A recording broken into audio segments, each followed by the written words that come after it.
మొత్తానికి ఈసారి అయితే మీరు చెప్పినట్లే చేశాను. నేను కూడా ఇలా స్క్రూ టైట్ చేస్తాను. ఇంకా రైస్ వేయడానికి ముందే వాటర్ కూడా వేస్తాను. కాకపోతే ఏంటంటే నేను ఒక హాఫ్ గ్లాస్ అలా వేస్తాను.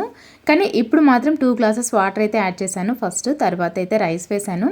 నిజంగా మధ్యలో ఒక్కసారి స్ట్రక్ అయిందండి. తర్వాత ఏమీ అవ్వలేదు. అది కూడా ఏంటంటే నేను రైస్ మీద వేయడం వల్ల అలా స్ట్రక్ అయింది. తర్వాత నార్మల్గానే తిరిగిందనమాట. పిండి కూడా చాలా త్వరగా మెదిగిపోయినట్లు అనిపించింది. థ్యాంక్ యూ సో మచ్ అండి కమెంట్స్ చేసిన ప్రతి ఒక్కరికి కూడా. అయితే నాకు రీసెంట్గా ఒక కమెంట్ అయితే వచ్చిందండి. అది కూడా నెగిటివ్ కామెంట్. చాలా హ్యాపీగా అనిపించింది. ఏంటండి నెగిటివ్ కామెంట్స్కి హ్యాపీనెస్ ఏంటి అంటారేమో. నేను యూట్యూబ్ ఛానల్ స్టార్ట్ చేయడానికి ముందు మా వారు అన్నారండి, సోషల్ మీడియా అంటేనే నెగిటివిటీ ఉంటుంది, సో నువ్వు దాన్ని బేర్ చేయలేవు, వద్దు అని చెప్పేసి. అయితే నన్ను నేను నిరూపించుకోవడానికి మీరు నాకు మంచి అవకాశాన్ని ఇస్తున్నారని నేను ఫీల్ అవుతున్నాను. అన్నీ అందరికీ అందరిలో నచ్చాలని రూల్ లేదండి. సో అలాగే నా వీడియోస్ కూడా అందరికీ నచ్చాలని ఏం లేదు. మీకు నచ్చకపోతే స్కిప్ అవ్వండి. అలాగే నాకు నచ్చకపోతే నేను కూడా హైడ్ చేస్తాను.